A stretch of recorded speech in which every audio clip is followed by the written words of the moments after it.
through the well-known stages of a spree, emerging remorseful with a firm resolution not to drink again. This is repeated over and over, and unless this person can experience an entire psychic change, there is very little hope of his recovery. On the other hand, and strange as this may seem to those who do not understand, once a psychic change has occurred, the very same person who seemed doomed, who had so many problems he despaired of ever solving them, suddenly finds himself easily able to control his desire for alcohol. The only effort necessary being that required to follow a few simple rules.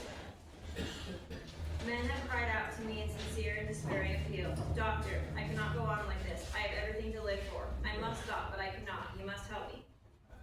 Faced with this problem, if the doctor is honest with himself, he must sometimes feel his own inadequacy. Although he gives all that is in him, it is often not enough. One feels that something more than human power is needed to produce the essential psychic change. Though the aggregate of recoveries resulting from psychiatric effort is considerable, we physicians must admit we have made little impression upon the problem as a whole. Many types do not respond to the ordinary psychological approach. I do not hold with those who believe that alcoholism is entirely a problem of mental control. I have had many men who had, for example, worked a period of months on some problem or business deal which was to be settled on a certain date, favorable to them. They took a drink a day or so prior to the date, and then the phenomenon of craving at once became paramount to all the other interests, so that the important appointment was not met. These men were not drinking to escape, they were drinking to overcome a craving beyond their mental control. Is that what Right. Okay.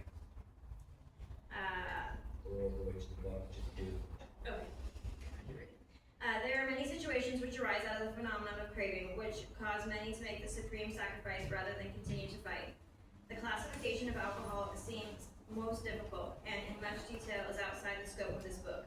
There are, of course, the psychopaths who are emotionally unstable. We are all familiar with this type. They are always going on the wagon for keeps. They are over-remorseful and make many resolutions but never a decision. There is the type of man who is unwilling to admit that he cannot take a drink. He plans various ways of drinking. He changes his brand or his environment.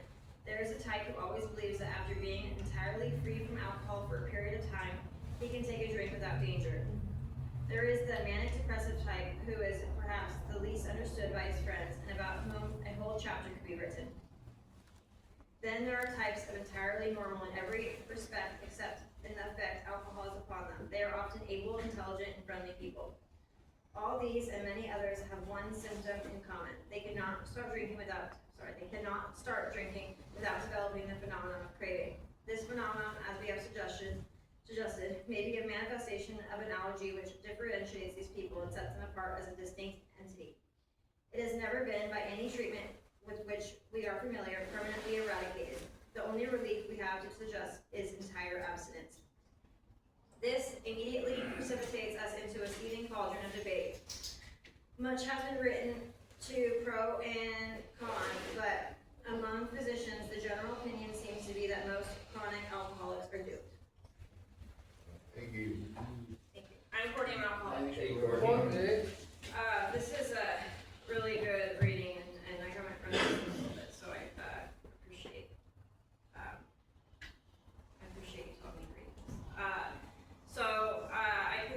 I can think of a million times where I had tried to stop and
Hawaii to get away from everybody, and, surprisingly, the problem occurred there too.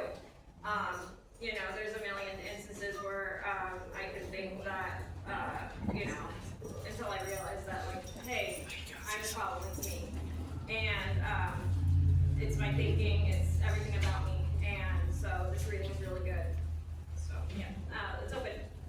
Thank you. Thanks, Courtney. Thank you. I'm John, I'm. Hi, John.